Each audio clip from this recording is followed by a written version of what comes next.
तो literally take number 43 लेने के बाद भी मुझे ये समझ नहीं आ रहा कि मैं इस वीडियो का इंट्रो कैसे दूं। मगर मैं आपसे रिक्वेस्ट करता हूं, अगर आप मेरी वीडियो को 2 मिनट तक देखोगे तो आपको रियली ये कहानी काफ़ी ज़्यादा इंटरेस्टिंग लगने लगेगी। एंड अगर आप एनीमे फैन हो तो आप डीमन स्लेयर को तो जानते ही होगे। एंड इनमें 2 ब्रदर यूरिची और कोकुशिबो का story arc one of the best story arc है पूरे डीमन स्लेयर का। तो आज की वीडियो में मैं इसी के ऊपर बात करने वाला हूँ। तो बिना किसी देरी के चलिए वीडियो को शुरू करते हैं। तो ये कहानी है 2 ट्विन ब्रदर यूरिची और मिचिकात्सु की, जो कि सुकीगुनी क्लैन में जन्म लेते हैं। एंड साथ ही में उस टाइम पे ट्विंस का जन्म लेना एक बहुत ही बड़ा अपशगुन माना जाता था। एंड साथ ही में जो यूरिची थे उनके फोरहेड पे एक बर्थ मार्क था। हाँ, वही बर्थ मार्क जो आप आज के टाइम पे तांजीरो के चेहरे पे देख सकते हो। जिसके बाद जो यूरिची के फादर थे वो ये डिक्लेयर करते हैं कि वो यूरिची को जान से मार देंगे। मगर साथ ही में जो यूरिची की मदर थी अकीनो, वो उन्हें जैसे तैसे रोकती है। एंड बाद में ये डिसाइड होता है कि यूरिची को 10 साल की उम्र के बाद टेम्पल भेज दिया जाएगा मॉन्क बनने के लिए। डिस्पाइट ऑफ द फैक्ट उनके फादर को ये लगता था कि जो यूरिची है वो काफी ज्यादा अनलकी है अपने उस बर्थ मार्क की वजह से। मगर असलियत में ऐसा नहीं था। जो यूरिची थे वो फिजिकली काफी ज्यादा स्ट्रांग थे एंड उनके पास ये एबिलिटी थी कि वो किसी भी चीज के आर पार देख सकते थे। मगर साथ ही में जो यूरिची थे उनको बहुत ही अलग तरीके से पाला गया था एज कंपेयर टू मिचिकात्सु, क्योंकि मिचिकात्सु को बचपन से ही प्रॉपर फूड और एजुकेशन दी गई थी। मगर यूरिची को ऐसा कुछ नहीं मिला। एंड इसी के साथ ही यूरिची को कन्फाइन कर देते थे एक स्मॉल 3 टटामी रूम में, जो कि पूरे घर से काफी ज्यादा अलग था। एंड इस ट्रॉमेटिक पास्ट की वजह से यूरिची ने अपने बचपन से आज तक एक भी वर्ड नहीं बोला। इस वजह से पूरे घर को लगता था कि यूरिची बोल नहीं सकते। तो इसके बाद अकीनो जो यूरिची की मदर थी वो उनके लिए हानाफूडा इयररिंग्स बनाती है, जिसके अकॉर्डिंग वो प्रेयर करती है गॉड से कि वो हमेशा यूरिची के साथ रहे और यूरिची को ये एबिलिटी दे कि वो बोल सके। एंड इसी के साथ ही वो यूरिची अपनी मदर की हमेशा लेफ्ट साइड से चिपके रहते थे। तो कहीं ना कहीं मिचिकात्सु को लगता था कि यूरिची काफ़ी ज़्यादा कमज़ोर है एंड वो कहीं ना कहीं यूरिची के लिए एक सॉफ्ट कॉर्नर रखते थे अपने दिल में। एंड साथ ही में वो एक बार अपने फादर के पीछे से खड़े होके यूरिची को देखते हैं एंड साथ ही में उन्हें एक handmade flute as a gift देते हैं। मगर एक दिन जब यूरिची 7 साल का होता है तो वो देखता है कि जो मिचिकात्सु है वो स्वॉर्ड प्रैक्टिस कर रहे हैं समुराई बनने के लिए। तो इस चीज़ के बाद जो यूरिची है वो एक छोटी सी स्माइल देता है और ये चीज़ बोलता है फर्स्ट टाइम अपने भाई मिचिकात्सु से कि उसे भी एक समुराई बनना है। तो इस चीज़ को सुनने के बाद मिचिकात्सु काफ़ी ज़्यादा शॉक हो जाता है, क्योंकि उसे लगता था कि जो कहीं ना कहीं यूरिची है वो तो बोल नहीं सकता था। एंड साथ ही में वो अपनी ऐसी समुराई वाली ख्वाहिश क्यों रख रहा है जिसे वो कभी कंप्लीट नहीं कर सकता, क्योंकि कहीं ना कहीं यूरिची को भी ये चीज़ पता थी कि वो 10 साल की उम्र में टेम्पल में भेज दिया जाएगा। एंड इसी के साथ ही जो मिचिकात्सु थे वो एक स्वॉर्ड मैन के साथ प्रैक्टिस कर रहे होते हैं। मगर जो यूरिची थे वो दूर से ये सब चीज़ें देखते हैं कि मिचिकात्सु उस इंसान को एक भी बार ब्लो नहीं कर पाया। एंड इसके बाद मिचिकात्सु जो था वो यूरिची को स्वॉर्ड पकड़ा देता है ट्रेनिंग में और कहता है कि तुम इसे क्यों नहीं ट्राई करते। एंड इस चीज़ के ट्राई करने के बाद यूरिची उस इंसान को 4 बार ब्लो कर देता है, जो कि सही में काफ़ी ज़्यादा शॉकिंग था। एंड इस चीज़ को देखने के बाद मिचिकात्सु काफ़ी ज़्यादा शॉक हो जाता है एंड वो कहीं ना कहीं यूरिची से बार बार पूछने लगता है कि तुमने ये चीज़ कैसे करी, मतलब मैं इस चीज़ को काफ़ी सालों से प्रैक्टिस कर रहा हूँ एंड मैं नहीं कर पा रहा, तो तुम इसे बिना करे कैसे कर पाए। तो इस चीज़ के बाद जो यूरिची था वो ब्रीदिंग स्टाइल के बारे में मिचिकात्सु को बताता है एंड साथ ही में वो टॉपिक चेंज करते हुए कहता है कि उसको तुम्हारी दी हुई फ्लूड के बारे में याद है एंड वो उस फ्लूड को हमेशा अपने साथ रखेगा। एंड इसी के साथ ही वो कहता है कि अगर उसे स्वॉर्ड्स और अपने भाई के बीच में से कुछ चुनना पड़े तो वो अपने भाई को चुनेगा एंड वो अपने भाई के साथ एक बार पतंग और बोट्स गेम खेलना चाहता है।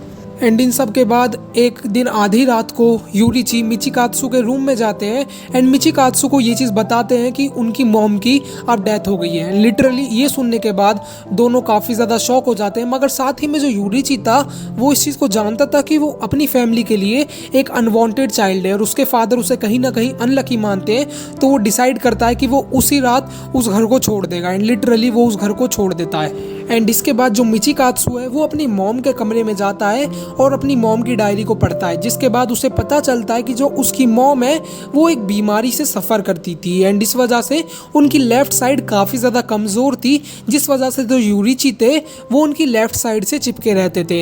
एंड इसी के साथ ही उनकी मॉम अपनी डायरी में ये भी लिखती है कि जो यूरिची है उनको ही नेक्स्ट हायर चुना जाना था उनके क्लैन के लिए और मिचिकात्सु को ही भेजा जाता टेम्पल में एज अ मॉन्क बनने के लिए। तो इस चीज़ को सुनने के बाद जो मिचिकात्सु थे वो और ज़्यादा शौक हो जाते हैं और वो सोचते हैं कि वो अपने जिस भाई पे अब तक सबसे ज़्यादा तरस करते थे, उन्हें लगता था कि वो कमज़ोर है, वो तो उनसे कितना पावरफुल निकला। एंड इस चीज़ के बाद जो मिचिकात्सु है उनके अंदर अपने भाई को लेके सारी फीलिंग मर गई और वो हेट करने लगे अपने भाई से। एंड इसके बाद जो यूरिची होते हैं वो लगातार एक दिन और एक रात तक भागते रहते हैं एंड वो कई सारे माउंटेन्स को पार करने के बाद एक विलेज में जाते हैं जहाँ पे उन्हें एक लड़की मिलती है जिसका नाम होता है यूटा।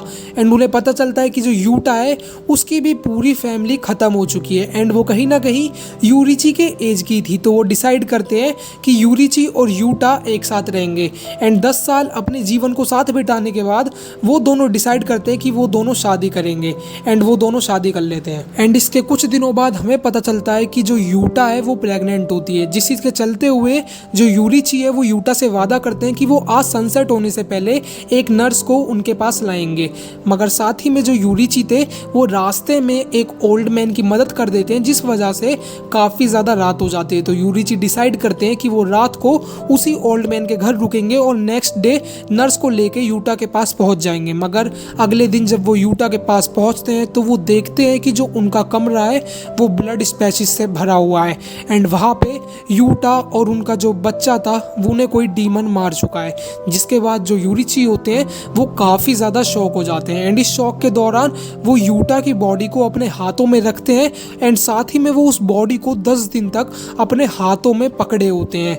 एंड इसके साथ ही वो इतने ज़्यादा शॉक हो जाते हैं कि वो उस बॉडी को 10 दिन के बाद दफना देते हैं एंड डिसाइड करते हैं कि वो अब डीमन स्लेयर कॉर्प्स को ज्वाइन करेंगे। एंड इस चीज़ के बाद जो यूरिची होते हैं वो कई सारे डीमंस को ख़त्म कर देते हैं, जिस वजह से वो एक अपनी खुद की स्टाइल भी डेवलप करते हैं जिसका नाम आगे चल के सन ब्रीदिंग पड़ता है। और वो डिसाइड करते हैं कि वो सन ब्रीदिंग को काफ़ी सारे डीमन स्लेयर्स को सिखाएंगे, मगर सारे डीमन स्लेयर्स इसे एग्जैक्टली सीख ही नहीं पा रहे थे, जिस वजह से वो अपनी एक अलग ही ब्रीदिंग फॉर्म को डेवलप करते हैं, जैसे कि थंडर ब्रीदिंग, वाटर ब्रीदिंग या फिर स्टोन ब्रीदिंग। और जो भी डीमन स्लेयर इनमें मास्टर होता था वो आगे चल के हाशिरा बनता था। And on the other hand जो मिचिकात्सु था वो भी सन ब्रीदिंग को सीख नहीं पाया, जिस वजह से वो अपना खुद का ही एक ब्रीदिंग स्टाइल डेवलप करता है जिसका नाम आगे चल के मून स्टाइल पड़ता है। एंड फिर इसके कुछ दिनों बाद जो यूरिची है वो मिलता है मुजान और लेडी तमायो से एंड मुजान को देखने के बाद उसे पता चलता है कि मुजान के पास टोटल 7 हार्ट और 5 ब्रेन है।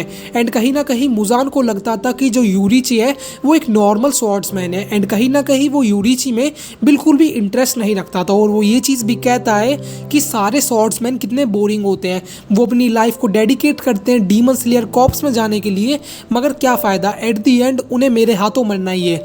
मगर इस चीज़ को सुनने के बाद यूरिची और ज़्यादा शॉक और वो सोचता है कि उसकी लाइफ का आज के बाद सिर्फ एक ही एम है, वो है मुजान को ख़त्म करना।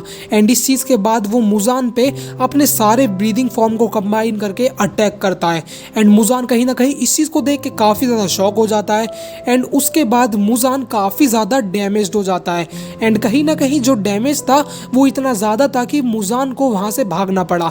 तो मुजान अपने आप को 1800 पीस में तोड़ के वहाँ से निकलने लगता है, मगर उसी टाइम पे जो यूरिची थे वो 1800 में से 1500 पीस को at the point of time वही डिस्ट्रॉय कर देते हैं, जिस वजह से जो मुजान था वो काफ़ी ज़्यादा कमज़ोर हो जाता है। तो कहीं ना कहीं जो लेडी तमायो थी उनके ऊपर से मुजान का जो जादू था वो उतरने लगता है। तो कहीं ना कहीं जो यूरिची थे वो डिसाइड करते हैं कि वो लेडी तमायो को वहाँ से ज़िंदा छोड़ देंगे एंड जो लेडी तमायो थी वो वहाँ पे यूरिची का थैंक यू करके वहाँ से निकल लेती है। एंड मुजान भी सोचता समझता है कि अब उसके लिए डीमन स्लेयर में जो सबसे बड़ा खतरा है वो है यूरिची। दूसरी तरफ जो यूरिची के चेहरे पे बर्थ मार्क था वो बाकी सब डीमन स्लेयर्स के चेहरे पे भी अपीयर होने लगता है, मगर इसी का सबसे बड़ा जो ड्रॉबैक था वो ये था कि जिन भी डीमन स्लेयर्स के चेहरे पे वो बर्थ मार्क अपीयर हो रहा था उनका लाइफ स्पैन सिर्फ 20 से 25 साल था।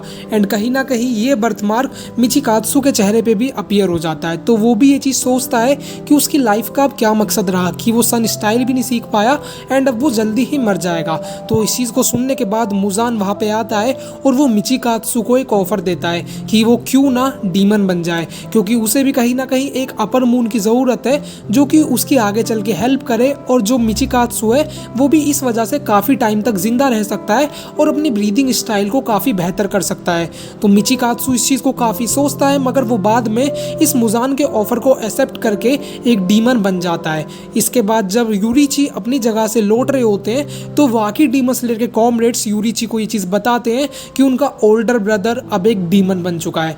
तो इस चीज़ को सुनने के बाद सभी कॉमरेड्स ये डिसाइड करते हैं कि वो डीमन स्लेयर कॉर्प्स से यूरिची को निकाल देंगे। एंड कुछ लोग तो ये भी कहते हैं कि यूरिची को अब मार देना चाहिए, मगर जो डीमन स्लेयर कॉर्प्स का हेड होता है वो यूरिची को जिंदा छोड़ देते हैं। एंड इन सब चीज़ों के बाद जो यूरिची है वो काफ़ी ज़्यादा अपसेट हो जाते हैं एंड वो सोचते हैं कि वो अपनी लाइफ में सिर्फ अब तक फेल होते आए हैं, ना वो अपनी वाइफ और अपने बच्चे को बचा पाए एंड इसके बाद वो मुजान को भी नहीं हरा पाए। एंड साथ ही में अब वो देखते हैं कि जो उनका भाई मिचिकात्सु था वो भी एक डीमन बन चुका है एंड साथ ही में अब उन्हें डीमन स्लेयर कॉर्प्स से भी निकाल दिया गया है। इस वजह से वो काफ़ी ज़्यादा दुखी होते हैं। एंड इन सब के बाद जो यूरिची है उनकी एज लगभग 80 ईयर्स हो जाती है और वो अपनी लाइफ के लास्ट स्टेज पे होते हैं। एंड इस चीज़ को देखने के बाद मिचिकात्सु की उनसे मुलाकात होती है, जो कि देखते हैं कि अब एक डीमन बन चुका है जिसका नाम कोकुशिबू अपर रैंक 1 है। एंड इसके साथ ही यूरिची काफ़ी ज़्यादा रोते हैं कि उनका भाई अब क्या बन चुका है। एंड साथ ही में यूरिची और कोकुशिबू के बीच में एक फाइट होती है और कोकुशिबू ये देख के काफ़ी ज़्यादा शॉक हो जाता है कि यूरिची अब तक जिंदा कैसे है। मतलब बाकी सभी डीमन स्लेयर्स जिनके चेहरे पे वो मार्क था वो 25 से 26 साल की उम्र में मर चुके थे, मगर ये यूरिची 80 साल तक जिंदा था। एंड इसके बाद इन दोनों के बीच में काफ़ी भयानक फाइट होती है, मगर उसके बाद ये दोनों जब सेकंड राउंड के लिए फाइट करते हैं तो उस टाइम पे देखते हैं कि जो यूरिची है वो अपने ओल्ड एज की वजह से मर जाता है। तो ये सब चीज़ें देखने के बाद कोकुशिबू काफ़ी ज़्यादा शॉक हो जाता है और सोचता है कि यूरिची ने मुजान को बुरी तरीके से हरा दिया था एंड लास्ट में वो उससे एक फेयर बैटल भी नहीं कर पाया। एंड ये सब चीज़ें सोचने के बाद वो अपने भाई पे काफ़ी ज़्यादा गुस्सा करता है और उसकी डेड बॉडी पे अपने ब्रीदिंग स्टाइल की मदद से एक स्वॉर्ड स्लैश करता है। एंड वो देखता है कि वही फ्लूट जो उसने अपने भाई को बचपन में दी थी वो अभी तक उसके पास है और वो भी अब 2 पार्ट में टूट चुकी है उसके उस स्लैश की वजह से। जिस चीज़ को देखने के बाद कोकुशिबू काफ़ी ज़्यादा अपसेट होता है और उस टूटी हुई फ्लूट को अपने पास रख लेता है। तो आप देख ही सकते हो कि ये जो स्टोरी थी वो कितनी ज़्यादा इमोशनल थी इन दो ट्विंस ब्रदर के बीच में, जिसमें सिर्फ डिफरेंट एंगल्स ऑफ व्यू का डिफरेंस है। बाकी यूरिची जो कि अपने भाई को काफ़ी अच्छा मानता था और मिचिकात्सु जो भी अपने भाई को प्यार करता था मगर सिर्फ एक पॉइंट ऑफ डिफरेंस की वजह से कैसे नफरत करने लगा। सो आई होप कि आपको ये वीडियो पसंद आई होगी। अगर वीडियो अच्छी लगी तो लाइक करो और कमेंट में बताओ कि नेक्स्ट वीडियो किस पे चाहते हो, और चैनल पे नए हो तो हिट द सब्सक्राइब बटन। तो मिलते हैं नेक्स्ट वीडियो में, तब तक के लिए बाय बाय, टेक केयर।